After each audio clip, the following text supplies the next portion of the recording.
Hello my army, स्वागत है आप सभी का आपके इस प्यारे से यूट्यूब चैनल दीपक सर मैथ्स पर। बच्चों, आज मैं आपका मैथ्स का टीचर दीपक आप सभी के लिए एक बहुत ही इंपॉर्टेंट वीडियो लेकर के आया हूं, जिसमें बेटा मैं आपको इस साल यानी 2023-24 का मैथ्स का सिलेबस बताऊंगा।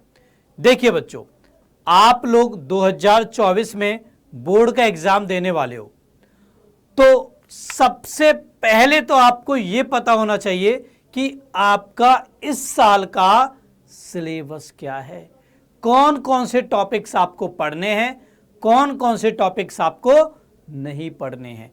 ये सब कुछ आपको मालूम होना चाहिए ताकि आप लोग अपने बोर्ड एग्जाम्स में अच्छे नंबर लेकर के आ सको। और इस टाइम पर काफ़ी सारे विद्यार्थी इस चीज़ से चिंतित हैं कि उन्हें सिलेबस ही नहीं मालूम है, बिकॉज इस साल एनसीईआरटी ने अपनी किताबों में कुछ परिवर्तन किया है। अब डिफरेंट बोर्ड्स में क्या क्या सिलेबस रहने वाला है, इससे सभी विद्यार्थी चिंतित हैं और आए दिन मेरे पास मैसेज भी आते रहते हैं कि सर आप हमें इस साल का सिलेबस बताइए।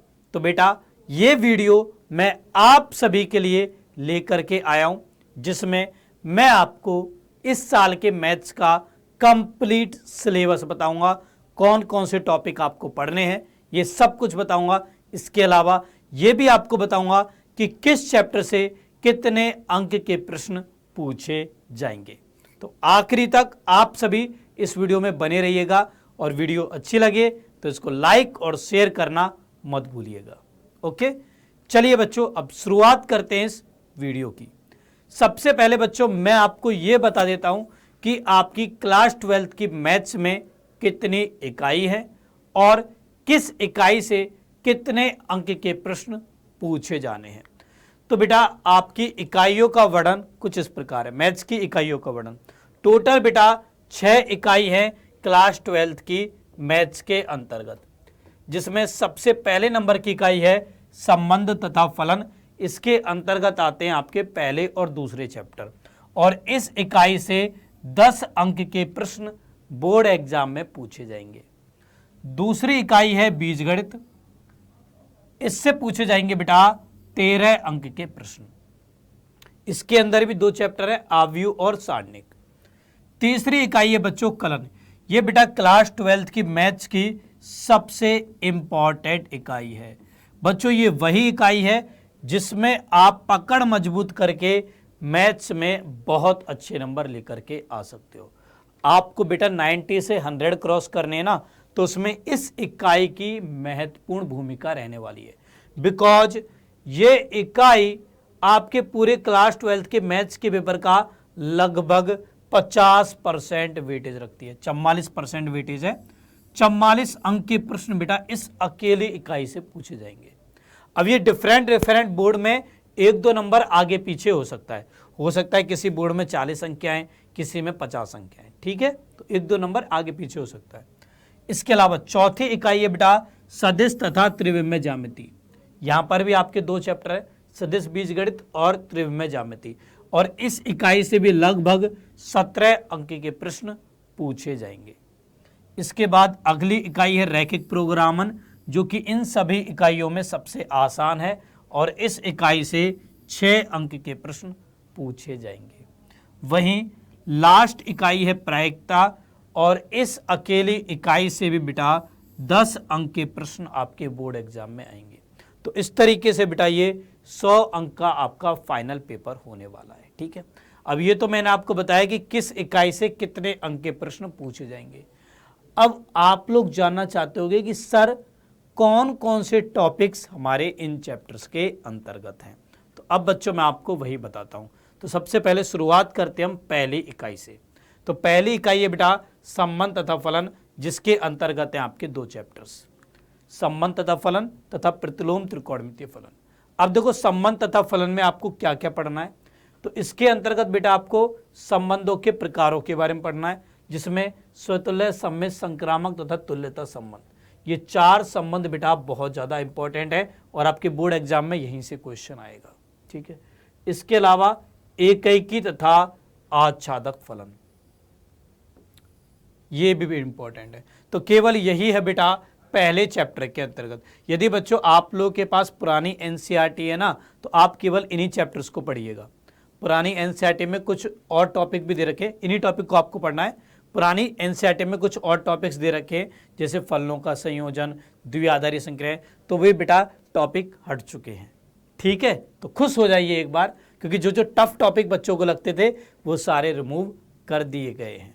ओके, इसके अलावा सेकंड चैप्टर की बात करें तो प्रतिलोम त्रिकोणमितीय फलन में बेटा प्रतिलोम त्रिकोणमितीय फलन क्या होता है इसकी परिभाषा आपको पता होनी चाहिए। परिसर, प्रांत, मुख्य मान आपको मालूम होनी चाहिए प्रत्येक त्रिकोणमितीय फलन के। इसके अलावा प्रतिलोम त्रिकोणमितीय फलनों के आलेख आपको पता होने चाहिए। केवल यही टॉपिक बेटा इस चैप्टर के अंतर्गत रह गए, बाकी सब कुछ हटा दिया गया है। ठीक है, तो ये तो हमने बात की इकाई 1 के बारे में। अब चलते हम इकाई 2 पर, जो कि बेटा एक आसान इकाई की श्रेणी में आती है। इकाई 2 का नाम है बीजगणित, जिसके अंतर्गत 2 चैप्टर हैं, आव्यूह और सारणिक। अब आव्यूह चैप्टर के अंतर्गत आपको बेटा आव्यूह की कोटि के बारे में पता होना चाहिए, समानता के बारे में मालूम होना चाहिए, आव्यूह के प्रकारों के बारे में मालूम होना चाहिए, शून्य तथा तत्समक आव्यूह के बारे में पता होना चाहिए, आव्यूह का परिवर्त मालूम होना चाहिए, सममित तथा विषम सममित आव्यूह के बारे में पता होना चाहिए, आव्यूह पर क्रियाएं जैसे योग, गुणन, अदिश गुणन, ये सब आपको मालूम होनी चाहिए, इनके गुणधर्म आपको मालूम होने चाहिए, आव्यूह के गुणन की अक्रम विनिमयता तथा अशून्य आव्यूह का अस्तित्व जिनका गुणन एक शून्य आव्यूह है, इसके बारे में आपको पता होना चाहिए, व्युत्क्रमणीय आव्यूह तथा व्युत्क्रम की अद्वितीयता यदि उसका अस्तित्व है तो ये आपको मालूम होना चाहिए। मतलब यहाँ पर बेटा प्रारंभिक संख्याओं द्वारा आव्यूह का व्युत्क्रम ज्ञात करना टॉपिक हट गया है। ठीक है, तो अगेन मुस्कुरा दीजिए भाई, अगेन मुस्कुरा दीजिए, क्योंकि उस टॉपिक में बच्चों को दिक्कत होती थी, तो वो वाला टॉपिक हट चुका है। ओके, इसके बाद अगला चैप्टर सारणिक, इसकी बात करें तो यहाँ पर आपको सारणिक का प्रसार करना आना चाहिए। इसके बाद अगला टॉपिक होता था सारणिकों के गुणधर्म, वो बेटा हट चुका है, वो आपको नहीं पढ़ना है। फिर से मुस्कुरा दो यार, क्योंकि जो जो टॉपिक आपको दिक्कत देते थे ना वो टॉपिक हट चुके हैं बेटा। ओके, तो सारणिक के अंतर्गत आपको सारणिक का प्रसार करना आना चाहिए। इसके अलावा उपसारणिक सहखंड के बारे में पता होना चाहिए, सारणिकों का अनुप्रयोग मालूम होना चाहिए, त्रिभुजों का क्षेत्रफल ज्ञात करने में कैसे सारणिक की सहायता से त्रिभुज का क्षेत्रफल ज्ञात करते हैं। इसके अलावा सहखंडज आव्यूह तथा आव्यूह का व्युत्क्रम ज्ञात होना चाहिए, पता होना चाहिए। इसके अलावा रैखिक समीकरण निकायों के हलों को ज्ञात करने का तरीका भी आपको मालूम होना चाहिए आव्यूह विधि द्वारा। ठीक है, तो ये टॉपिक सारणिक चैप्टर के अंतर्गत रह गए हैं। ओके, तो ये हमने बात की दूसरी यूनिट बीजगणित के बारे में। अब चलते हैं सबसे इंपॉर्टेंट यूनिट पर। तो इकाई 3 है बेटा कलन, जिसको अंग्रेजी में हम लोग बोलते हैं कैलकुलस। ठीक है, ये इकाई बेटा सब जगह पर इंपॉर्टेंट रोल निभाती है। ओके, यहां पर पहला चैप्टर आता है सततता तथा अवकलनीयता। वैसे ये क्लास 12 की मैथ्स का 5वां चैप्टर है। इसके अंतर्गत आपको सततता अवकलनीयता के बारे में पढ़ना है, संयुक्त फलनों का अवकलन पढ़ना है, श्रृंखला नियम पढ़ना है, अस्पष्ट फलनों का अवकलन पढ़ना है। यहाँ पर बेटा प्रतिलोम त्रिकोणमितीय फलनों का अवकलन हट चुका है। ठीक है, उसके अलावा चरघातांकीय लघुगणकीय फलनों के बारे में पढ़ना है और उनका अवकलन करना सीखना है, लघुगणकीय अवकलन पढ़ना है, प्राचलिक रूप में व्यक्त फलनों का अवकलन करना सीखना है और द्वितीय क्रम के अवकलन ज्ञात करने हैं। तो यहाँ पर 2 टॉपिक आपके हट चुके हैं। पहला टॉपिक प्रतिलोम त्रिकोणमितीय फलनों के अवकलन, दूसरा टॉपिक माध्यमान प्रमेय, ये बेटा हट चुके हैं। ठीक है, इसके बाद चैप्टर नंबर 6 अवकलनों के अनुप्रयोग। इसके अंतर्गत बेटा आपको अवकलनों के अनुप्रयोग के अंतर्गत परिवर्तन की दर के बारे में पढ़ना है, वृद्धमान तथा ह्रासमान फलन के बारे में पढ़ना है, एंड इसके अलावा उच्चतम तथा निम्नतम के बारे में पढ़ना है, जिसमें आपको प्रथम अवकलज परीक्षण के बारे में पढ़ना है, द्वितीय अवकलज परीक्षण के बारे में पढ़ना है। ठीक है, और सरल प्रश्न जो कि मूलभूत सिद्धांतों को समझ दर्शाते हैं तथा वास्तविक जीवन से संबंधित है, केवल वही प्रश्न आपसे बेटा पूछे जाएंगे। ठीक है, तो ये है अवकलनों के अनुप्रयोग के अंतर्गत। काफ़ी टॉपिक यहाँ पर भी रिमूव हुए हैं। ठीक है, इसके बाद क्लास 12 की मैथ्स का सबसे इंपॉर्टेंट चैप्टर और वो है समाकलन। ठीक है, समाकलन के अंतर्गत देखते हैं हम कौन कौन से टॉपिक हमें पढ़ने हैं। तो इसके अंतर्गत बेटा हमें अवकलन के व्युत्क्रम प्रक्रम के रूप में समाकलन को पढ़ना है, कई प्रकार के फलनों का समाकलन प्रतिस्थापन विधि द्वारा ज्ञात करना है, आंशिक भिन्न है, खंडशः है, निम्न प्रकार के समाकलन भी हैं, इस प्रकार के कलन का आधारभूत प्रमेय भी है, निश्चित समाकलनों के मूल गुणधर्म भी हैं और उनके मान ज्ञात करना भी है। मतलब समाकलन में तो मोटे तौर पर सब कुछ है, क्योंकि बेटा इंपॉर्टेंट भी है। समाकलन चैप्टर ना केवल बोर्ड में काम आएगा, प्रतियोगी परीक्षा में भी काम आएगा और आगे की लाइफ में भी बेटा बहुत काम आएगा, ठीक है। इसलिए इस चैप्टर से कुछ भी नहीं हटाया गया है। ओके, इसके बाद अगला चैप्टर है समाकलनों के अनुप्रयोग। यहाँ पर आपको साधारण वक्रों के अंतर्गत क्षेत्रफल ज्ञात करना सीखना है, विशिष्ट रेखाएं, वृत्त, परवलय, दीर्घवृत्त का क्षेत्रफल ज्ञात करना सीखना है मानक रूप में, ठीक है। केवल ये आपको सीखना है। इसके बाद अगला चैप्टर है अवकल समीकरण। यहाँ पर आपको कोटि एवं घात के बारे में पढ़ना है। अवकल समीकरण का व्यापक व विशिष्ट हल ज्ञात करना सीखना है। पृथक्करणीय चर के तरीके द्वारा अवकल समीकरणों का हल ज्ञात करना सीखना है।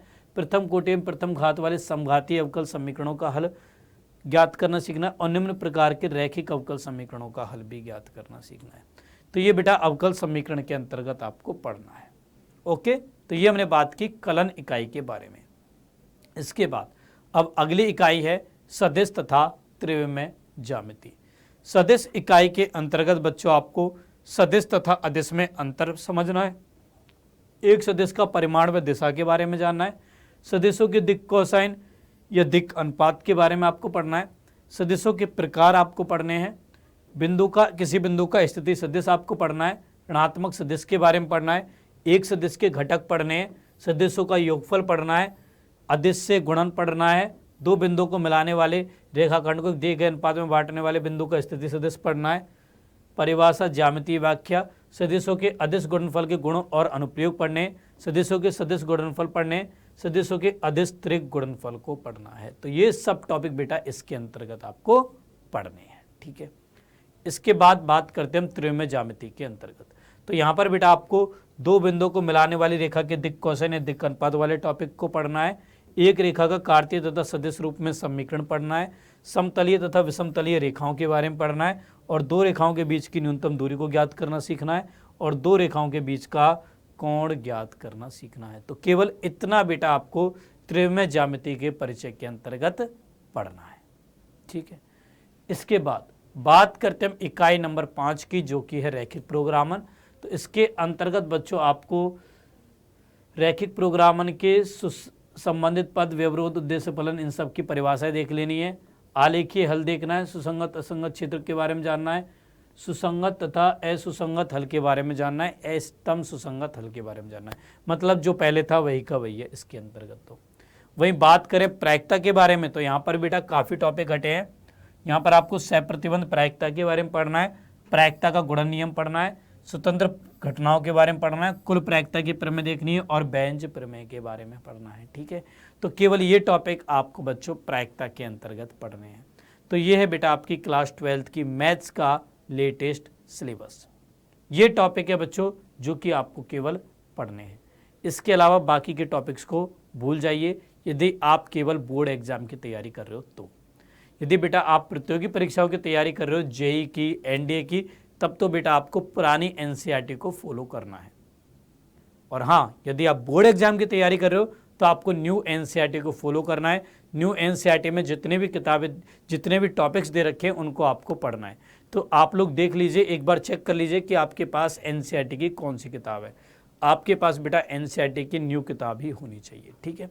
तो ये बेटा टॉपिक है जो कि आपके इस साल के मैथ्स के सिलेबस में है। ओके, मुझे उम्मीद है कि आप सबको ये वीडियो बहुत हेल्पफुल लगी होगी। ये वीडियो आप सबको बहुत मदद देगी क्योंकि काफ़ी बच्चे परेशान थे सिलेबस से। अब उनकी इस परेशानी को मैंने दूर कर दिया है और आगे भी आप लोगों की जितनी भी परेशानी आती रहेंगी उसको मैं और मेरी टीम दूर करते रहेगी, ठीक है। चलिए बच्चों, अब आपके प्रिय दीपक सर आप लोगों से विदा लेते हैं। जल्दी ही वो मिलेंगे आपको किसी अन्य वीडियो में। तब तक के लिए बेटा बाय बाय। अच्छा, इसके अलावा एक इम्पॉर्टेंट चीज़ और बच्चों, आप सब है ना देख रहे होगे कि यार इतने सारे टॉपिक आपको पढ़ने हैं। अब यहाँ पर आपके दिमाग में क्वेश्चन चल रहा होगा कि कैसे सर हम क्लास 12th में अच्छे परसेंटेज लेकर के आएँ, या फिर सर यदि हम जेई और एनडीए की तैयारी करें या अदर कॉम्पिटिटिव एग्जाम की तैयारी करें तो कैसे उसमें अच्छा परफॉर्म करें। तो इसके लिए बेटा आपको आज ही डाउटनट के वीआईपी कोर्सेज को ज्वाइन कर लेना है, क्योंकि वो एकमात्र कोर्सेज हैं इंडिया के जिनसे पढ़कर पिछले कुछ समय से काफ़ी बच्चे टॉपर बने हैं। तो आप भी यदि टॉपर बनना चाहते हैं तो आज ही ज्वाइन करें डाउटनेट के इन वीआईपी कोर्सेज को। इसके लिए बेटा आपको हेल्पलाइन नंबर पर कॉल करना है। हेल्पलाइन नंबर है 0124-715-8250। आप यहाँ पर बोर्ड के कोर्सेज भी ले सकते हो, साथ में बेटा आप जेई के भी कोर्सेज ले सकते हो। ठीक है, तो यदि कोई बच्चा वीआईपी कोर्सेज को लेना चाहता है तो अभी कभी कॉल करे और डाउटनेट के इस वीआईपी सर्विस का फ़ायदा उठाए। ओके, चलिए अब आपके दीपक सर आप लोगों से विदा लेंगे।